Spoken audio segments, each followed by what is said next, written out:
Hello friends, and welcome to today's video. Today we are going to be talking about, reviewing, and demoing the Violet Voss Pro Eyeshadows Holy Grail palette. I received this in my December Boxyluxe, and I've been using this for about a month and a half to be able to build up some opinions that aren't first impressions, but really sort of long-term feelings. And I'm glad that I did, because my feelings on this kind of changed over time. So I feel like I've sort of come together with an opinion to be able to share with you. What I am going to do, because I've not reviewed Violet Voss on my channel before, is talk just a little tiny bit about the company. I'm then going to tell you about the palette itself. I am going to show you how I created the look that I have on today, and then I will give you my final review on the product. And for all of that, there will be timestamps in the description bar, doodly-doo down there. So if I'm being too chatty, you can skip to the part that you want to watch. So Violet Voss, I don't feel like I've heard a lot lately about Violet Voss sort of out there in the YouTube sphere, which is where I get a lot of my beauty news from. I do know that one of the last few times I was in Sephora, they had their new palette, which I think is the Flamingo palette. Let me just double check. Flamingo Pro palette out, and I stopped and was looking at it and swatching it because it is gorgeous and bright and just eye-catching with the colors that are there. But I didn't know very much about them, so I did a little bit of research. They don't tell you a lot on their page. I was trying to find out, like, who's Violet Voss? Is it an actual person? Is it the founder? I was just having a really hard time coming up with anything. They are still sort of thought of as an indie brand that came up on Instagram. They were originally quite known for their glitters. They had a lot of different glitters, and I think they were sort of out there in the different like beauty shows and demoing it that way. They have a lot of lashes, and then they have eyeshadow palettes. They also have some brushes. They have some brush cleaners, they have some matte liquid lipsticks, but they do not by any means have a full makeup line. It sort of seems like a collection of things, with eyeshadows, glitters, and lashes being the majority of what I saw that they did. They are out of California. They are now carried in Sephora, but I believe also now in Ulta if you are in the States. They have a YouTube channel out there, but it only has like 6 videos on it, and the last video was done about 5 years ago. So I was surprised at how hard it was to actually find out anything about this brand. It felt like if you are, you know, out there in Sephora and in Ulta and you're sort of known, that you should have more of a presence of who you are, who your founders are, what your point of view is, so that we can kind of get to know you a little bit more. I will mention that they are cruelty-free, but apart from that, I wasn't able to find out too much about the company. Now, this palette, as well as their other large palettes, are going to set you back $60 Canadian. They do have a few like this. There's the Holy Grail palette, there's the Flamingo palette, which I think looks gorgeous. There is the hashtag palette, which I think also has some unique colors in it. There's the Like a Boss palette, which seems to have some fun shades in there as well as some minis. And then they have one large palette, which is the Ride or Die palette, which is $98. In looking at the palette itself, you do have a combo of mattes and shimmers. There are 20 shades in here. There is a nice big mirror, and there you go. You can see my camera in there. And this has mica as the first ingredient and talc as the second ingredient, and it is manufactured in the People's Republic of China. I'll give you some swatches here so you can look at the colors. We'll start with the top row. There is Crystal, which is a satin cream shade, Ploof, which is a pinkish cream shimmer, Thanks a Latte, which is a matte cream, Transition, which is a matte light brown, and Hashtag, which is a matte orange. On the second row, we have Awesome Sauce, which is a satin brown, Bestie, which is a light matte brown. We have Toffee, which is a gold copper metallic. There is Chill, which is a satin sort of yellowish light brown. There's How You Doin', which is a pinkish red sort of metallic. There's Bat My Eyes, which is a brown satin. Cool Beans, which is sort of a taupe light brown satin. Are You Kiddin' Me, which is a mid-tone brown. So Jelly, which is a sort of unique duochrome shimmer, or I should say like metallic, that seems to go between pink and almost orange. There's On Fleek, which is a reddish shimmer or metallic with a bit of pink mixed in there. There's Brownie Points, which is a deeper brown. There is Teddy Bear, which is the darkest brown, which has a little bit of red undertones. You have Glamping, which is a brown metallic. Cranberry Splash, which is a cranberry metallic. And Wine and Dine, which is a matte burgundy. So with the swatches being done, let me go into the footage of how I did this look that I'm wearing today. I'm going to start out by doing some priming with a MAC Paint Pot in Soft Ochre. I'm just using a very little amount. This does pull a little bit yellow on me, but it helps the eyeshadow grip and stay on.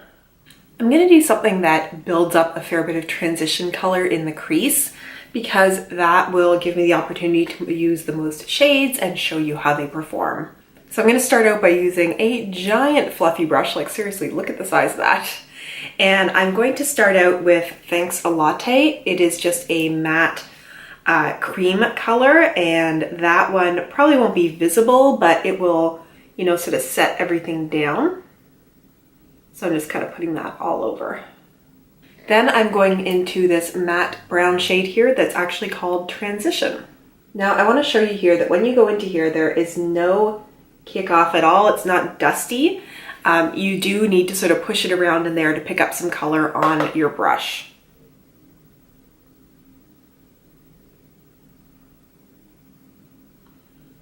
And you can see even with sort of dragging it around in there,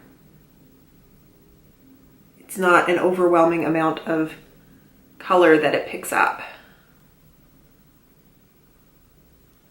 So I'm starting this one out fairly high, and I'm sort of dragging it out a little bit towards the tail of my brow.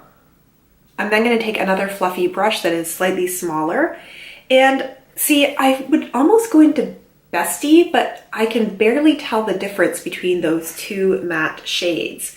So the next slightly deeper shade is the one down here called Are You Kiddin' Me? This one has a little touch more dust to it. Some kickback on that one that the other didn't have. So I'm going to place that one slightly lower into more towards my actual crease. And I'm just starting out very lightly there to deposit the color and then pull it in a little bit. And again, doing a little bit of a flick out at the end. Then I'll just pull the rest of that color down onto my lid and into my actual crease. And I'll just do the same thing on the other side.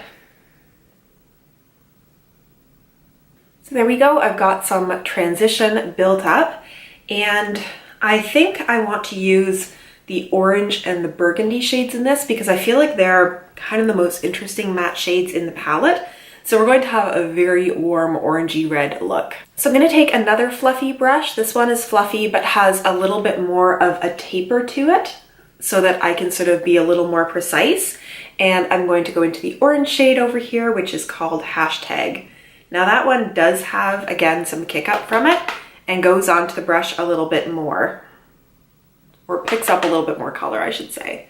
And so for this, I'm going to sort of keep it in that lower crease just to bring some of that orange in. And you can see that it's not super bright. Like, it's not like I went in and it was like wham, orange. And I'm just sort of dipping in again just with the very tip of the brush to try to build that orange up a little bit more. And then bring it through the crease with what's left on the brush. So there is that orange, and I'm just going to do the same on the other side. I'm then going to take a small brush. This is a mini angled brush, And I'm going to go into that red shade there, the red matte, which is called Wine and Dine. And I'm doing it with a smaller brush because I want to get it a little more specifically where I want it in the outer V.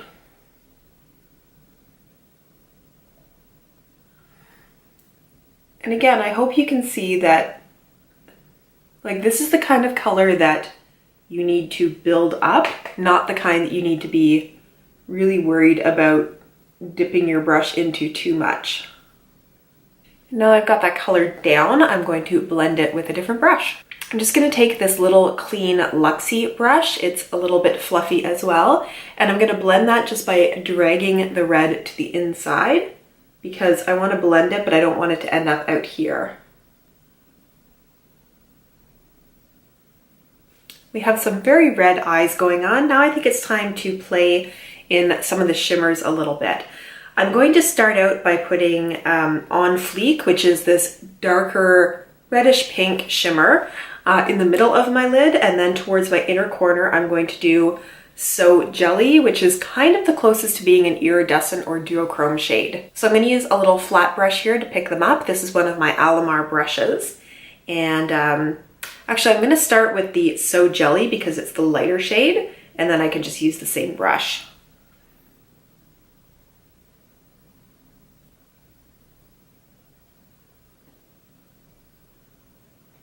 So this picks up okay with a brush, but I do think I'm going to end up going in and spraying this to get a little bit more impact.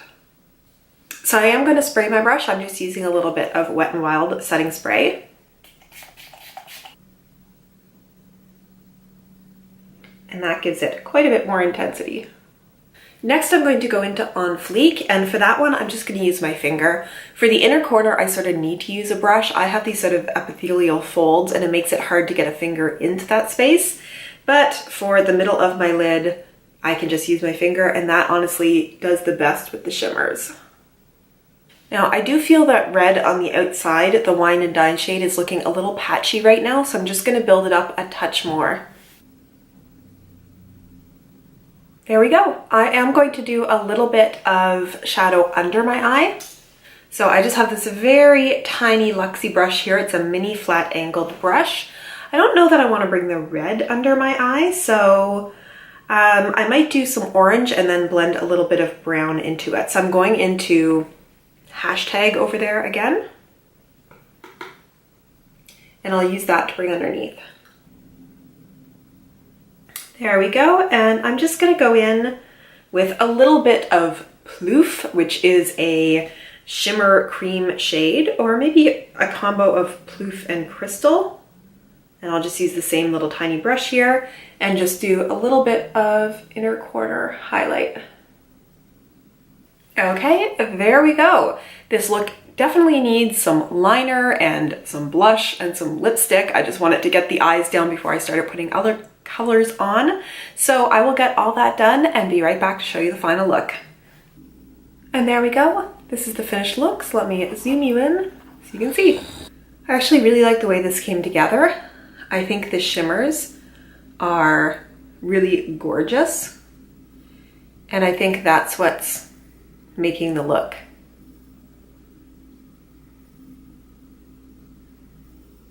My thoughts on this palette. There is a part of this that is going to depend on what kind of shades you have in your collection already, because this came out a while ago, and you know, this was when warm shades and lots of browns and those reds and oranges were really in fashion. I really feel like what you have here is sort of a blown out modern Renaissance palette with a number of other shades added into it.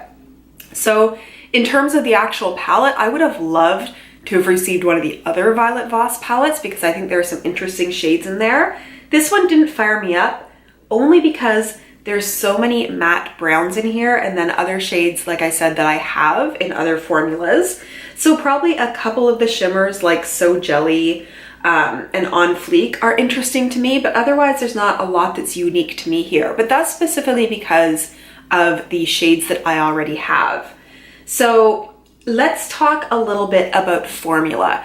When I went into this, I heard about how pigmented these are, and I was really surprised at the fact that these weren't those sort of soft mattes that you only just dip into a little and have to really be careful putting on. These are mattes that you need to build up. These are shimmers that you need to use your finger with, use, spray with to get them to have their full intensity. And so at first I was a little disappointed because they felt maybe a little more dry, something you have to go in and use your brush like 3 times to go into that orange to build up an orange shade.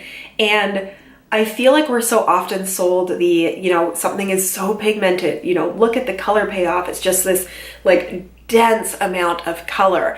And quite honestly, I do really like that and possibly prefer that because I like being able to go in with a little bit and then just blend it. This you're coming at it the other way. You're starting out with something that doesn't give you that pigment, but you can build it up. I do find there's a little bit of patchiness in here in some of the deeper shades, in the Wine and Dine, in Teddy Bear, that are a little frustrating to work with. But once these shades are on your eyes, they stay. I had no problem with them creasing, no problem with them wearing away. When I'm using any kind of base of them, they hang in there. And I think that's maybe related to, the fact they are a little drier. You do need to build them up, but they have staying power. So would I recommend this?